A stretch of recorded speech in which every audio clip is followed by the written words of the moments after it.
The historic Argo Gold Mill and Tunnel, located in Idaho Springs, Colorado, features an intact gold mill built at the entrance of the Argo Tunnel. The tour features original milling machinery, a walk inside the Argo Tunnel, a historical museum, and an interactive gold panning lesson included with admission. The mighty Argo cable car adventure is also available at an additional cost. Join us to see why you should take the tour yourself. Separating gold from ore was a monumental task for early miners. They needed a way to process large quantities of ore efficiently, but the technology just wasn't there. So the miners were using basic tools and techniques that were slow, labor-intensive, and often ineffective. The challenge was finding a way to extract gold on a large scale. And the Argo Gold Mill was built to tackle this complex problem head-on. Constructed in the early 1900s, it was designed to process hundreds of tons of ore daily. Its creation marked a significant milestone in mining history. By harnessing the power of water and innovative machinery, the mill extracted gold from ore more efficiently than ever before. As we take a virtual tour of the mill, you'll see the different stages of gold processing up close. All right, so for your educated guess, if you're a tree nerd. It's nationally protected? It's a protected tree, they do not cut them down. Redwood. Redwoods. So Redwoods built this building, which is the reason why it's still standing today. The value of this wood today is over $3.5 million. I can believe it. This is my favorite room. This is a stamp room. I want you guys to imagine an engine on this half, which is one of two engines powering the whole operation.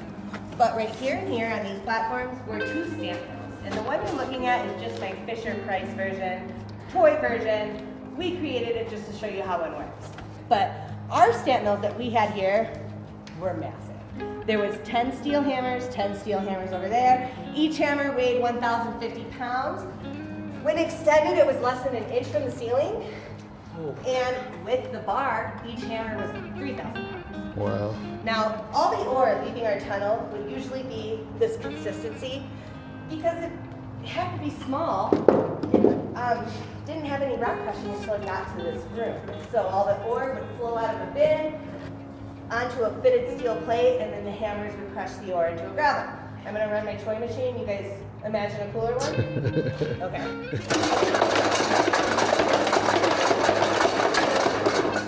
All right, so our original machines were so loud that we got nicknames under in the valley, and you could hear them in 20 miles in each direction. Dang.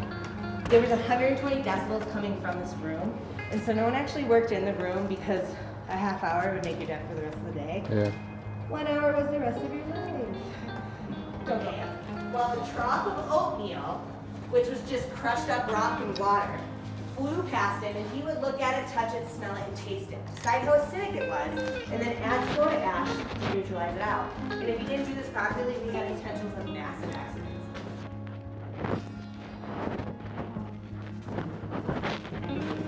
That's the roster crusher. And this is a machine that most mills would use to take that gravel consistency that the hammers created into a nice fine sand. And so if you've ever seen a popcorn maker, this is a lot like that. But instead, you know how a popcorn maker has the bar cushion seats? Instead, imagine 4 vertical steel plates inside rotating and pushing 30-pound steel balls. And those steel balls just look like cannonballs, and all they're doing is crushing and pulverizing all that gravel into a nice fine powder. We call it ball mill. It held 330-pound steel balls, and it looked like a cement mixer truck doubled in size. Probably see product. And so it just tumbled like a rock tumbler as well, crushing all that gravel into a fine bead. Minerals like gold, the dense ones, they tend to settle when you caught on the ridges. That's how most mills get to 50 to 60% extraction rate. So the first one is right here, called the cyanide leaching tank.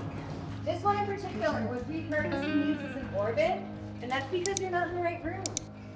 When you get down to the museum at the bottom, I want you to imagine 10 to 12 of those things. Every single ore coming out of our tunnel, and even actually through the railroad, will go through this process at least twice. The next step was amalgamation, which is a process that uses mercury to extract gold from the crushed ore. The mill also featured a series of stamp mills, which used heavy metal stamps to further crush the ore.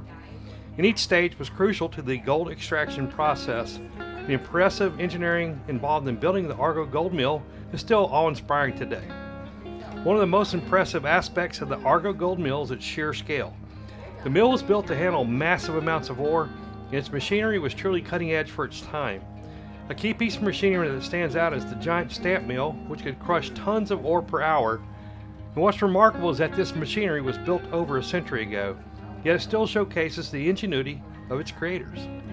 Museum and let you loose and let you enjoy it. After a few minutes, I'll round you up and then we'll go pick. Sound good? Yeah, sound And good. I'm just going to point out a few things on the way home.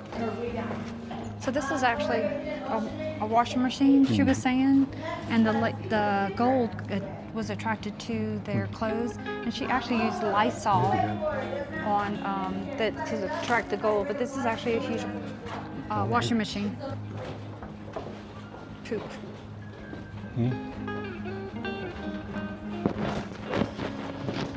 Cool stuff. Yeah, neat tour. I'm sorry. Yes. I believe it was installed while they were building this. So it was about 10 years after we actually got our electricity, but around 1905. All the different drilling equipment. Wow. Yeah. It's in the museum, kind of at the bottom of the Argo Mill. Cyanide leaching tank.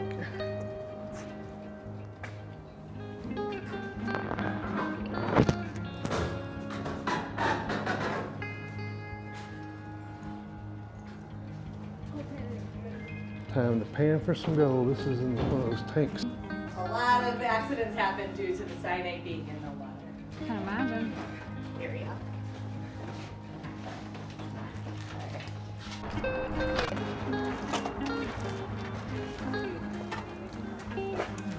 All right, so you guys are now coming into the air compressor room, which Ingersoll Rand, you can see written here.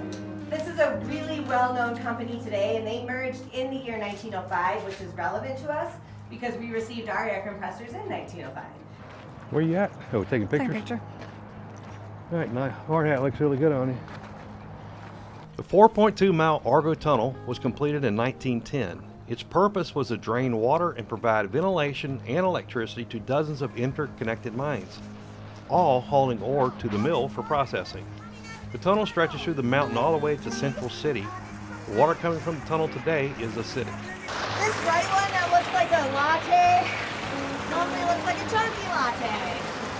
And it sits around a 3.5 acidity level. And that's what's around a 2.0. And this water is extremely acidic. And that's because during the gold rush, we created all of these mines underground that weren't there prior. So it started an oxidation process underground that wasn't occurring.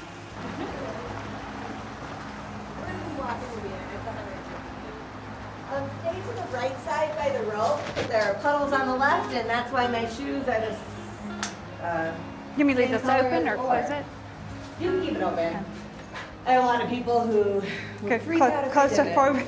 Yeah, so it's just been trained. It's just like nope, nope. All right, so now that we're in the tunnel, things are going to get really interesting. It's also where women and children first come into the tour today, and I bring up both groups of people twice, and I'll just start with the ladies because everyone's cool with that. Real quick though, do you guys know why they say ladies first? Long before the gold rush started. In history, we've moved on to pneumatic drills. Things go a lot quicker, more efficient. So the original drill they did was 30 feet. Our plants around the entire world, and they've been doing it for over 7 years at this point.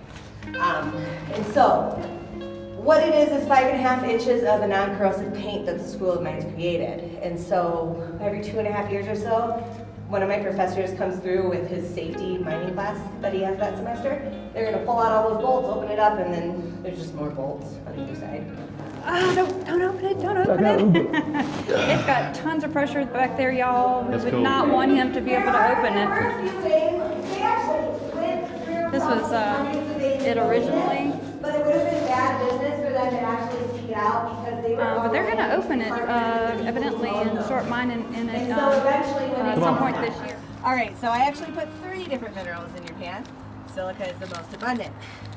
At the bottom of the trough, you see a light-colored sand. That's the silica. If you have good eyes, you might see some black sand, which is hematite. That's the other one of the other minerals I put in, and it has a really high density, like gold does. And the third mineral is gold. You don't see it because you take it with you. All right. And so what we're doing today is a density experiment.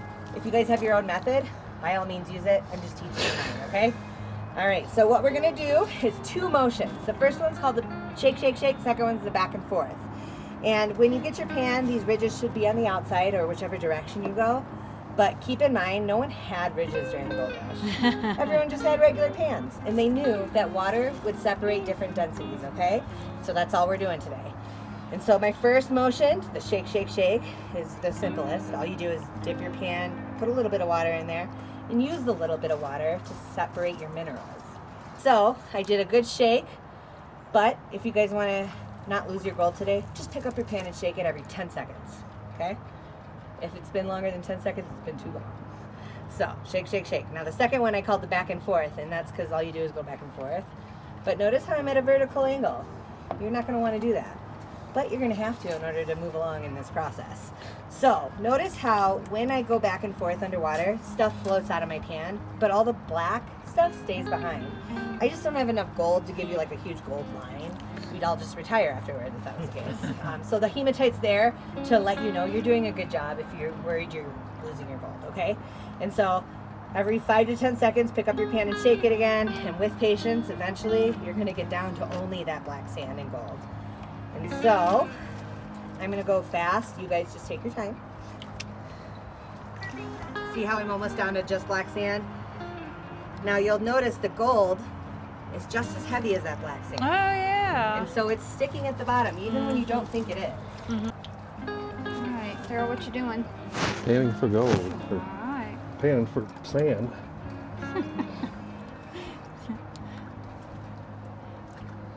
She made it look really easy. I don't see any black sand in here, are there? I ain't doing something right. All right, let's see. So get a little water, you shaky, shaky, shaky, shaky. And you do this thing and stuff that's not supposed to go out goes out. I mean, the lighter stuff comes out and the black and gold. See, I got 2 right there at the point. Yeah. And where'd he go? See, he's right there. I'll get you looking for sure. I think I only had 2. I don't think I have any more.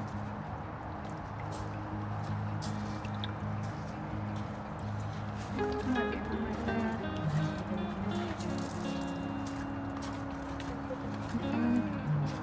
That might be one right there. No, it's just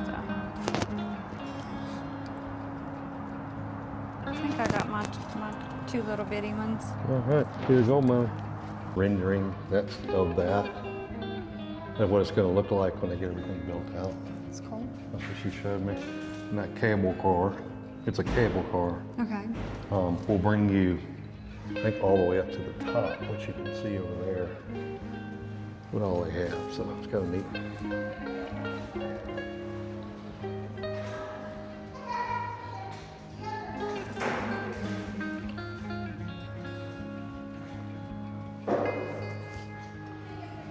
Oh wow, here's a big map of the. Oh yeah. Shows how big. Oh wow. Look, they actually installed like Oh, bike. a bike so you can like make the turns and So those are all the trails that will eventually take you. yeah. I think the trails are, most of them are there already. But that'll take That'll you. take them all the way to the top up here. Okay. Oh, Bible top. And some of them return back, some of them go all the way down. Gotcha. All right, so we just finished the Argo Mill tour here in Idaho Springs. What'd you think? I thought it was fabulous. Very informative. Had no idea all the ins and outs of the mining. Yeah, and the tour guide was excellent as well.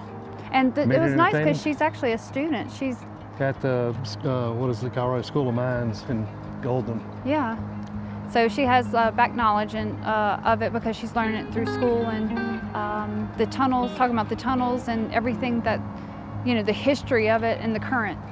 Yeah, so you get to go into the tunnel, but you don't, it's about 150 feet, I think, or 150 yards. Mm-hmm. Because there's water back behind that gate. So anyhow, if you're in Idaho Springs, you're around, definitely come here to Argo Mine and check out the tour. It was definitely worth the time. 2 thumbs up. 2 thumbs up. Let's go see you on the next thing.